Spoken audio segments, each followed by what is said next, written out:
Hi, and thank you for watching our road trip around Spain and Portugal. This is me and Pandora, and together with my partner Becca and our 1-month-old baby Moana, we set off for a 2-month holiday.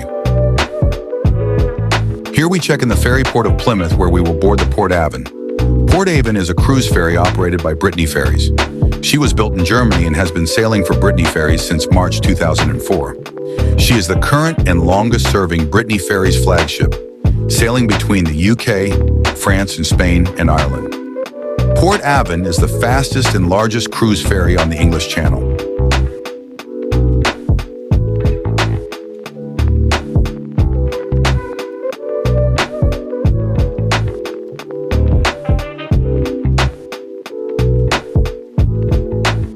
Taking just 20 hours from Plymouth to Santander, this road is the fastest ferry service to Spain from the UK. The Port Avon has a capacity of 2,400 passengers, 650 cars, and 185 crew. Beside all the bars, a la carte, and buffet restaurants, it also has a swimming pool, cinema, games room, and kids' play area.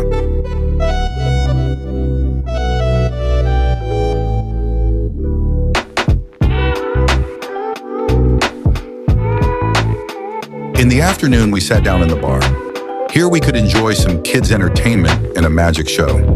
In the evening, live music created a fun atmosphere before we head back to our cabin and called it a night.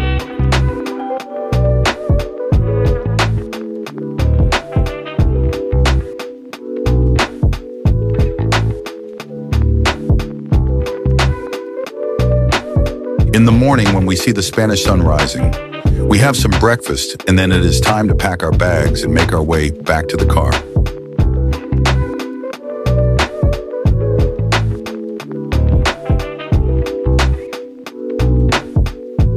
Slowly, we all disembark the ferry and make our way through the border security. After this, we are officially on Spanish soil. We will not be staying here and start driving inland. Our first stop will be the city, Salamanca, and this will take us around 3 hours from Santander.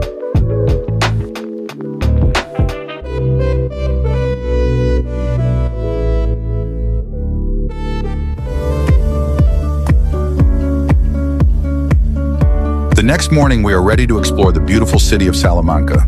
Salamanca in northwestern Spain is the capital of Salamanca province, part of the Castile and Leon region. With a history dating back to the Celtic era, it's known for its ornate sandstone architecture. Salamanca is home to the oldest active university in Spain, the University of Salamanca. We can definitely recommend Salamanca as a day trip.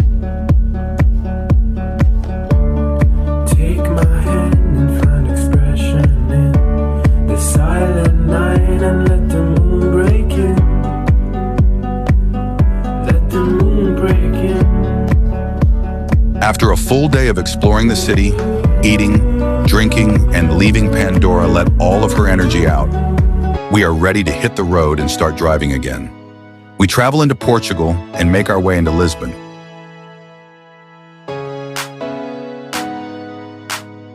We enter Lisbon over the 25th of April Bridge, a suspension bridge connecting the city of Lisbon, capital of Portugal, to the municipality of Almada.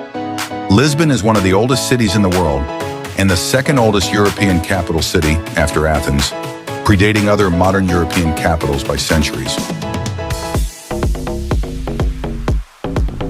We park up and make our way down the Rua dos Sapateiros, a traffic-free road full of vibes, artists, and delicious local food. Portugal's capital city of Lisbon is bursting with exciting local dishes and produce. Here we are in Mantigaria, the Pastéis de Nata factory.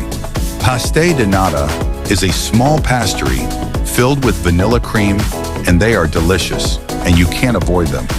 They are everywhere. Portugal is incredibly sweet-toothed, and there are cakes and biscuits to be found in every cafe.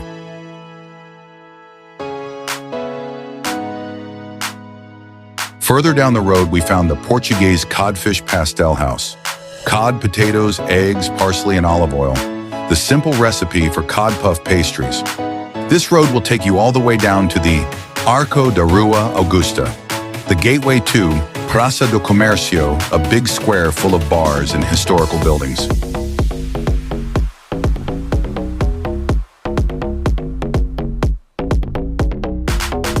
And after a few days of exploring Lisbon, we finish in Pink Street, a small streets full of bars and clubs, a great atmosphere even for the kids. We pack our bags, check out of our accommodation, and jump back in our car towards the Algarve. In just 3 hours from Lisbon, we arrive in Sagres, the far end of Portugal. This is only a small village, but the cliff and views over the North Atlantic Ocean are breathtaking.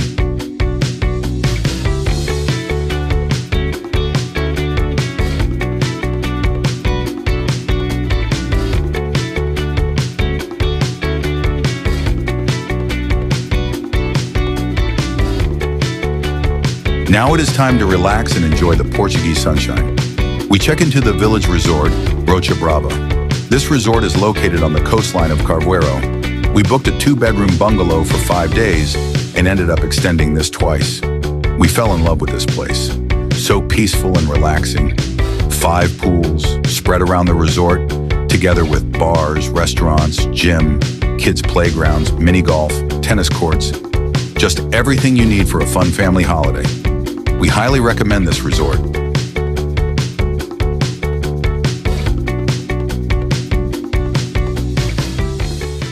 Until one fine morning on a beautiful sunny day, Becca had this great idea to do something exciting. She said, "Please don't have breakfast and follow me." 15 minutes later, we arrived at this small airfield with some strange-looking advertisements. One of my biggest fears just became reality. She wants to throw me out of a plane, and this with a big smile on her face.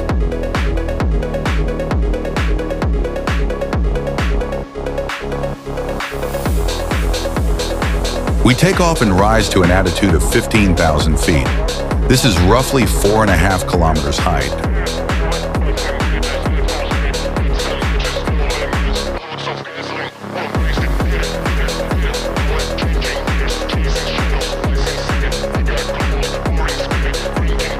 We then jump out of the plane and go in free fall for 40 seconds. The first 5 seconds, your emotions are going everywhere. But then you realize how incredible the feeling is to just fly through the air. All the emotions become excitement, and all the regrets are out of the window.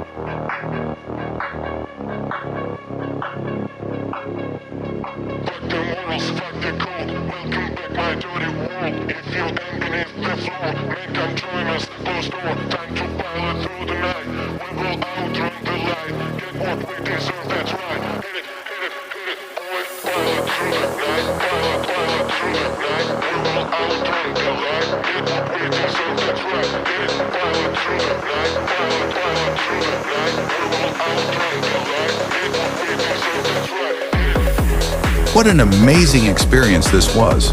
Another bucket list item completed, and would I do this again? Yes, I definitely would.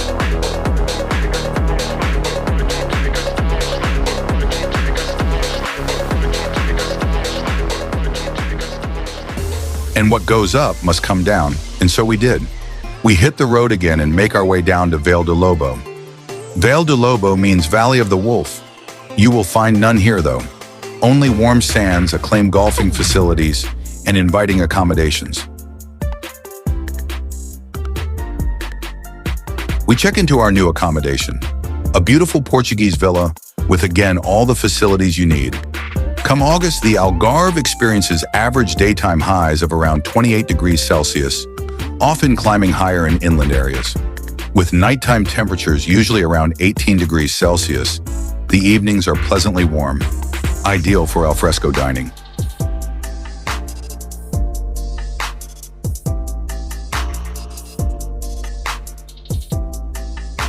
In the evening, we found ourselves a nice-looking restaurant and sit down for some stone-baked pizzas. Did you know that stone-baked pizzas, as the name suggests, is pizza cooked on a hot stone?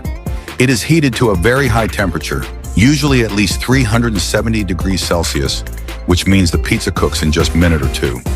After dinner, we have a nice cool pint in the local pub and enjoy the vibing atmosphere before heading back to our accommodation.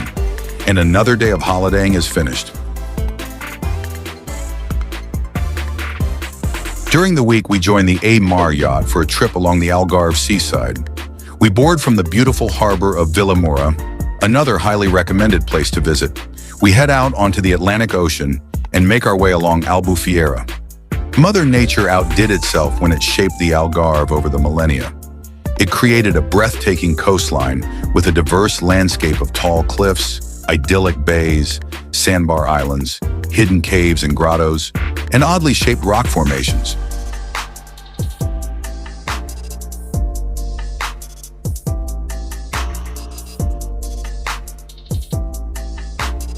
After our day out in front of the Portuguese coastline, we head back to shore.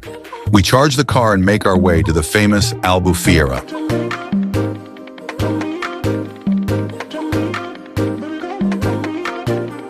We walk around the traffic-free pedestrian lanes, where you will find dozens of bars, clubs, restaurants, shops, and much more. This is a former fishing village, and now Albufeira is famous primarily for its beautiful beaches with golden sand and clear waters, combined with a vibrant nightlife scene, making it a popular destination for both relaxation and entertainment. For me, it is time to get a clean trim and fresh shave, as we have some special guests coming to visit us. We quickly order a not-so-small portion of delicious sushi and take most of it home. We leave Albufeira Central and drive into the residential area.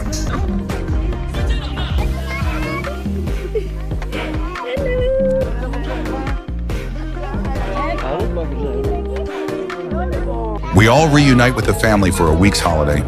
We all check into this beautiful villa. A filled fridge and a baking barbecue is all you need to bring the family together.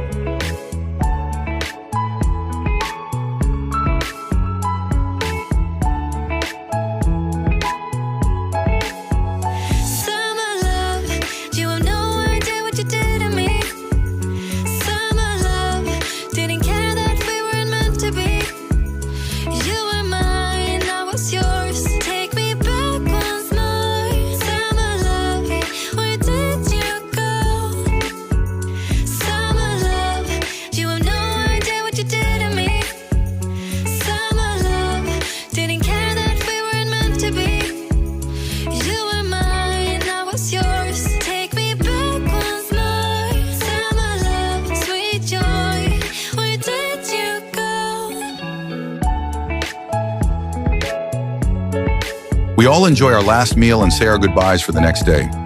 Our family is heading back home to Belgium, and we are making our way to Spain. From the Algarve, we drive for 2.5 hours and arrive in Seville.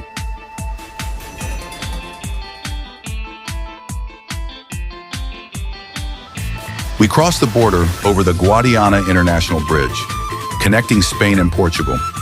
The temperatures are rising at this point as Seville is the warmest city in continental Europe. It is also the hottest major metropolitan area in Europe, with summer average high temperatures of above 36 degrees Celsius and the hottest in Spain. Seville is a big tourist center in Spain.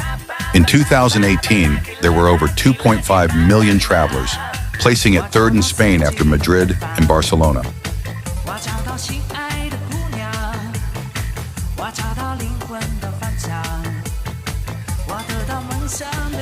Walking through some small lanes, we found this little-known square, the Plaza del Cabildo, located close to the cathedral. It is worth visiting for the beautiful painted arches in a semicircular colonnade, with a small section of the city's original Moorish wall forming the straight part. Further up the road, we have the striking Setas de Sevilla, or the Mushrooms of Seville, is a special wooden construction dated from 2011 with a panorama terrace, a walking path, and an archaeological museum.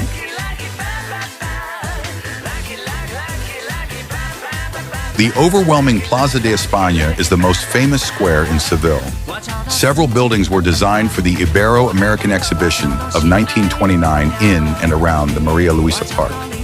Did you know that Plaza de España has served as a backdrop for numerous films, most notably appearing in the Star Wars saga as the location of Theed on the planet Naboo in Star Wars Episode II, Attack of the Clones.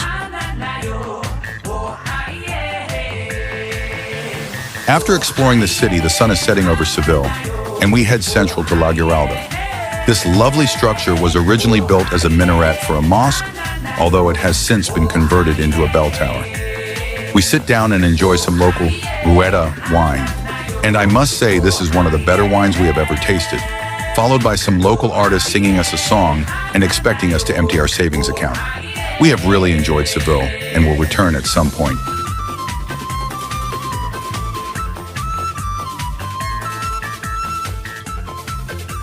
We leave Seville behind us and head down to the famous Costa del Sol. We drive for just over 2 hours and arrive in Malaga. There you are. We check into our resort and head out to explore Malaga. When you walk around, just pick any street away from the tourist attraction, find yourself a random pub and have a drink with the locals. Because why not? In Malaga.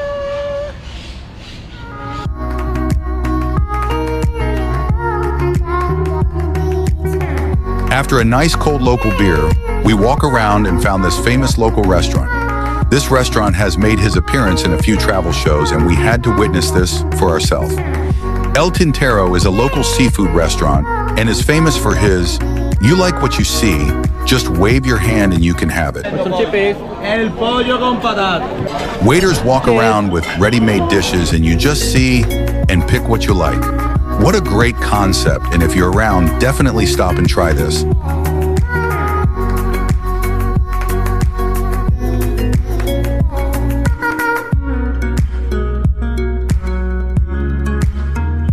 A port city in the region of Andalusia, Malaga is known for its charming old town, golden beaches, of course a hard rock cafe, and historic sites including 2 Moorish citadels. The city is also famous as the birthplace of painter Pablo Picasso. Malaga is the gateway to the scenic Costa del Sol. This stretch of coastline in the south of Spain is home to popular seaside resort towns including Marbella, Torremolinos, and Fuengirola. We drive into Marbella, which is our favorite destination. The Marbella Old Town is home to Renaissance-era whitewashed buildings, flower-draped balconies, and narrow winding streets. Plaza de los Naranjos draws visitors with its orange trees, 15th century Ermita de Santiago Church, restaurants with terraces, serving traditional dishes like gazpacho and delicious tapas. You will get lost in these small winding streets, but that's just the best part of exploring. Let the unknown surprise you.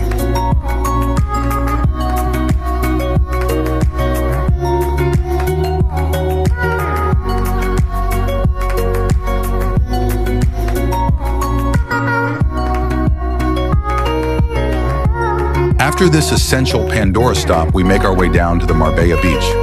Located just a stone's throw from central Marbella, Playa de la Fontanilla is a favorite amongst locals and tourists alike.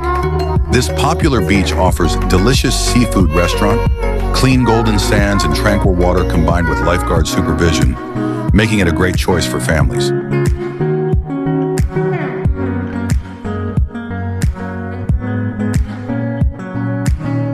Further down the beach, you find Puerto Banús.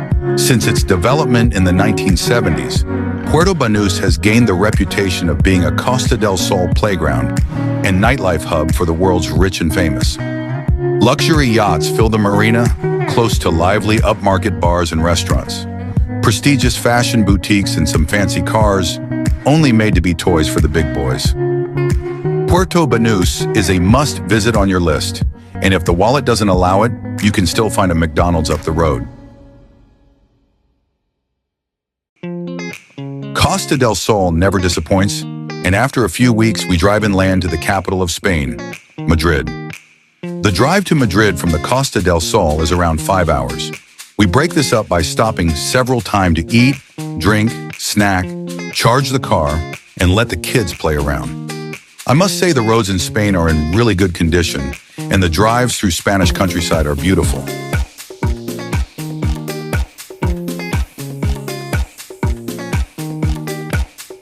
We park up the car, have a little dance, and make our way to the Royal Palace of Madrid. The Royal Palace of Madrid is the official residence of the Spanish royal family at the city of Madrid.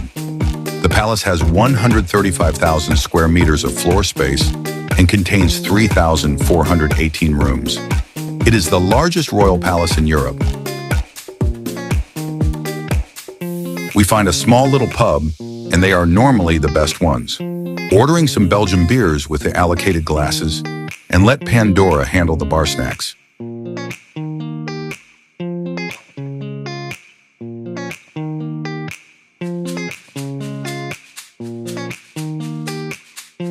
We walk up to the Mercado de San Miguel. This is hands down my favorite place in Madrid. This beautiful indoor market, normally encased in huge floor-to-ceiling glass windows, but unfortunately we arrived during some renovation works. The market has all the best and tasty Madrid has to offer. Cava, Spanish wine, cheeses, tapas. They have a few areas you can try tapas sandwiches and paella. 2 different seafood stands, freshly shucked oysters, desserts, and many more. Beside all the tapas, we tried some raw smoked tuna, and this was delicious. More than 100 years have gone by since the Mercado de San Miguel opened its doors as a wholesale food market. Today, this historical building stands out as one of the world's main gastronomic markets.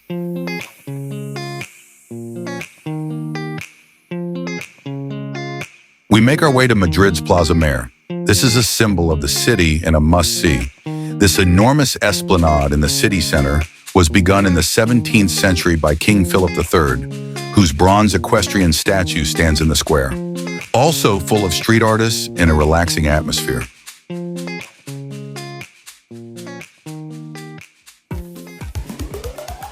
After 2 months of traveling, we have one last stop, the famous San Sebastian.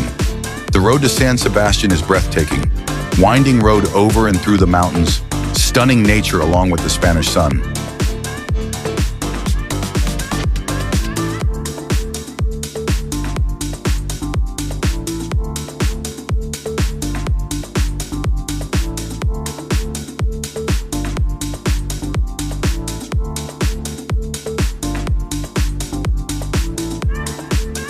Once again, we park up and check into our accommodation for one last week of exploring a new destination. Pandora has definitely created a routine for herself now. Taking her suitcase, checking in, taking the elevator, and get ready in the room. We just follow her now.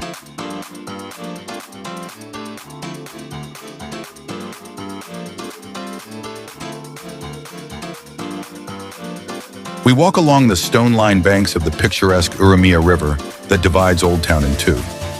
We then relax in some of the many bars that you'll find along the avenues. Restaurants here specialize in Basque tapas and pinchos, which are bite-sized culinary treats. San Sebastian has many Michelin-starred restaurants, including some with 3 stars. In fact, San Sebastian has more Michelin-starred restaurants per capita than any other place in the world.